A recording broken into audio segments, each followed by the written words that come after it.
Ram Ram friends. मैं आज आपके लिए एक नया टॉपिक लाई हूँ कर्मों के खेल के आधार पर। कर्म कभी किसी को माफ़ नहीं करते, जैसे ईश्वर माफ़ कर देता है, कभी कर्म कभी माफ़ नहीं करते। जैसे बछड़ा 100 गांव में से अपनी माँ को ढूंढ लेता है, वैसे कर्म हम जहाँ पे भी चले जाएं, कहाँ पे भी कर्म हमें ढूंढ ही लेगा। कर्म कभी किसी को माफ़ नहीं करता। इसलिए दोस्तों, हर व्यक्ति अपने जीवन में अच्छे बुरे कर्म करता है, लेकिन अक्सर वह समझ नहीं पाता कि उसके कर्मों का परिणाम क्या होगा। एक पुरानी कहावत है ना कि जैसा बोओगे वैसा पाओगे। तो कर्म एक ऐसी चीज़ है, कई बार हम अभिमान में किसी को अच्छा बुरा कह देते हैं, तो हम कभी समझ नहीं पाते कि हमारे साथ क्या होगा। कई बार हमारे जो प्रारब्ध है, जो हमारे संचित पाप है, वो भी हमारे रास्ते में रुकावटें खड़ी करता है। तो भगवान का नाम लेने से ये चीज़ें ख़त्म होती है, क्योंकि जो कलयुग है वो सिर्फ नाम अधारा। नर सुमरे उतरे पारा। कुछ भी कर लो, नाम जप जो है ना, कई बार हमारे साथ चीज़ें हमने सोची नहीं होती वो हो जाती है। फिर हम सोचते हैं कि क्यों ऐसा क्यों हुआ, लेकिन जो हमारे पिछले प्रारब्ध हैं, जो कई जन्मों की कोठरियाँ भरी हुई है पाप से हमारी, तो उसी से हमारे शरीर की रचना होती है। जो कई जन्मों के पापों की कोठरियाँ, तो वो जब हमारी शरीर की रचना होती है, तो भगवान कुछ अच्छे कर्म कुछ बुरे डाल के हमारी शरीर की रचना करते हैं। तो फिर उसके अनुसार हमारा जन्म होता है। तो फिर हमारे अगर हमने अच्छे कर्म किए हो तो अच्छे, और अगर बुरे हो तो बुरे। जब बुरे आते हैं तो हम चीखते हैं, रोते हैं कि क्यों प्रभु ऐसा क्यों हुआ। हम आपका कितना नाम ले रहे हैं, फिर भी और एक देखो, वो आपका नाम नहीं ले रहा, वो कितना फल फूट रहा है, वो कितने पाप भी कर रहा है, भगवान का नाम नहीं ले रहा, फिर भी वो अच्छा है हमसे। तो इसलिए जो कर्म है वो कभी भी किसी को माफ़ नहीं करते। जैसा बोओगे वैसा काटोगे। तो एक मैं साधु की कहानी लेके आई हूँ आपके सामने। मुझे आशा है कि आप इससे ज़रूर सुनोगे। तो एक साधु था, वो वर्षा के जल में प्रेम और मस्ती से भरा चला जा रहा था। तो रास्ते में एक उसको दुकान दिखाई दी हलवाई की। तो हलवाई ने 2 भट्टियाँ जलाई हुई थी, एक फिर उन्होंने दूध रखा था, तो और एक में उन्होंने जलेबी बना रहा था। तो साधु ने बड़े ध्यान से देखा कि बारिश का मौसम था, लेकिन जेब में कुछ नहीं था, तो वो क्या करता, फिर भी वो आग सेकने के लिए वो हलवाई के पास बैठ गया। तो फिर वो आग जब उसने हाथ सेके, तो उसके बाद वो उठ के चल जाने लगा। तो हलवाई जो था वो बहुत अच्छा था, उसने बोला संत जी रुक जाओ। तो उन्होंने उसको दूध दिया और थोड़ी सी जलेबी दी खाने को, और खा के वो फिर अपनी मस्ती से वर्षा के जल में पैर थपथपाता हुआ और मस्ती से ठहाके मारता हुआ और ऊपर भगवान की तरफ देखने लगे कि प्रभु क्या तेरी लीला है। चलता जा रहा था। तो कुछ सुन, वो क्या करता, वो रास्ते में जब वो जा रहा था बारिश में, तो जब वो पाँव को पानी में थपथपा रहा था, तो पीछे कोई एक प्रेम प्रेमिका जोड़ा आ रहा था। तो वो अपनी मस्ती से देख रहा था, हंस रहा था। तो पीछे उसकी प्रेमिका के कपड़ों में कीचड़ के छींटे पड़ गए। तो युवक को बहुत गुस्सा आया। तो बोलता संत को कि आपको दिखाई नहीं देता, देखो मेरी प्रेमिका के कपड़े गंदे हो गए। तो वो उसको बोलने लगा कि हाँ, साधु कुछ नहीं बोला।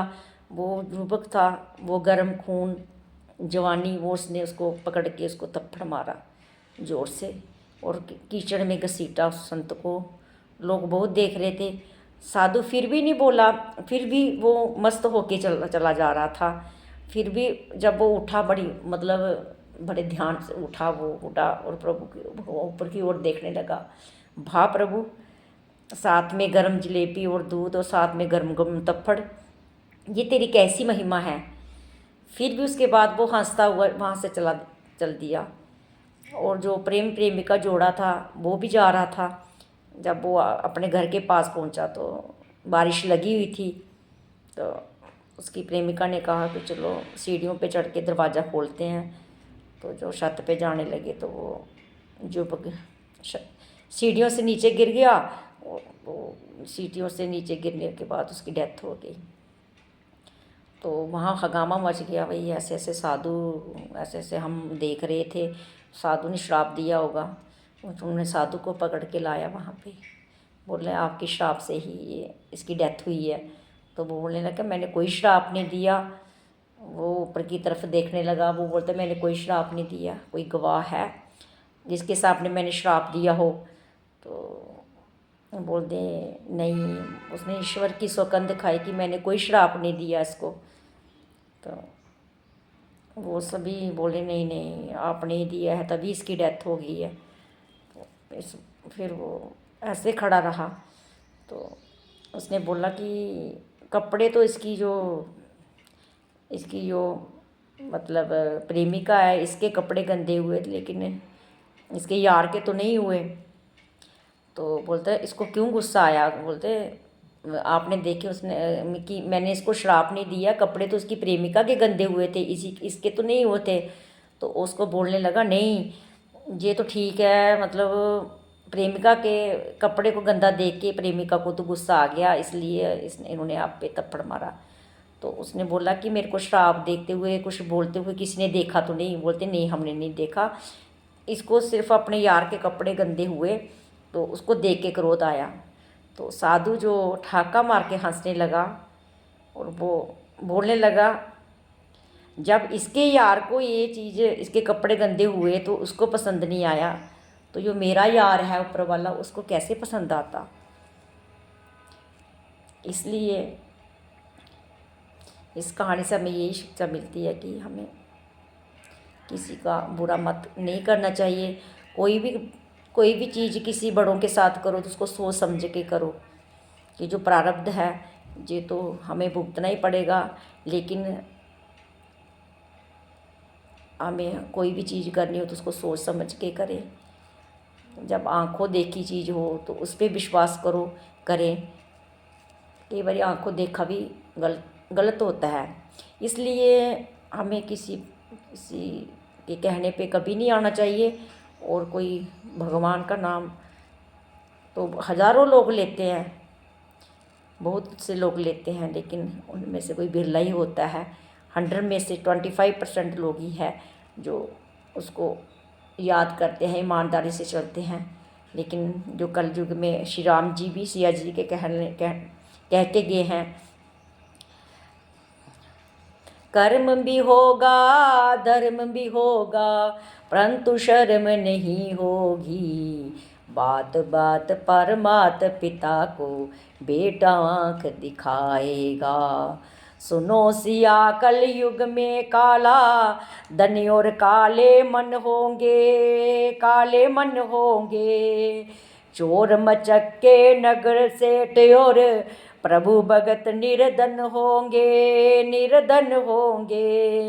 जो होगा लोभी और भोगी वही जोगी कहलाएगा, हंस चुगेगा दाना तुनका कौआ मोती खाएगा। राजा और प्रजा दोनों में होगी निश दिन खींचातानी, कदम कदम पर करेंगे दोनों अपनी अपनी मनमानी, जिसके पास में होगी लाठी वही भैंस बोले जाएगा, हंस चुगेगा दाना तुनका कौआ मोती खाएगा। इसलिए दोस्तों अच्छे कर्म करो। हमने भी पता नहीं कौन से बुरे किए होंगे, हमें नहीं पता, कभी हमारे साथ बुरा होता है ना तो हम बहुत मतलब तड़फते हैं कि क्यों प्रभु हमारे साथ बुरा किया, लेकिन जो हमने किया होता हम भूल जाते हैं। तो भगवान कभी किसी का बुरा नहीं कहते, जी हमारे कर्म ही है जो बुरे होते हैं, वो हमारे बुरे चीज़ें हमारे जीवन में आती है, दुख आते हैं, तकलीफ़ें आती हैं, हम उनको देख के मतलब बहुत सहम जाते हैं। इसलिए ज़िंदगी है, इसको अच्छा जियो, अच्छे कर्म करो। तो हमने एक दिन उस प्रभु के पास जाना है। लोग तो हमें वो देखना है कि वो हमें कैसे देख रहे हैं, लोगों को नहीं देखना वो हमें कैसे देख रहे हैं। हमने प्रभु को, वो हमें उनकी दृष्टि में हमने अच्छा बनना है, लोगों की दृष्टि में नहीं। लोगों ने तो सीता को नहीं छोड़ा, मीरा जी को नहीं छोड़ा, तो हम क्या चीज़ है। इसलिए आजकल जो कलयुग है कोई किसी का नहीं है। जय माता जी। दोस्तों, अगर मेरी थोड़ी सी कहानी पसंद आई तो आई को नया टॉपिक लाना चाहती थी थोड़ा सा। थैंक यू दोस्तों। जय श्री राम, जय श्री राम।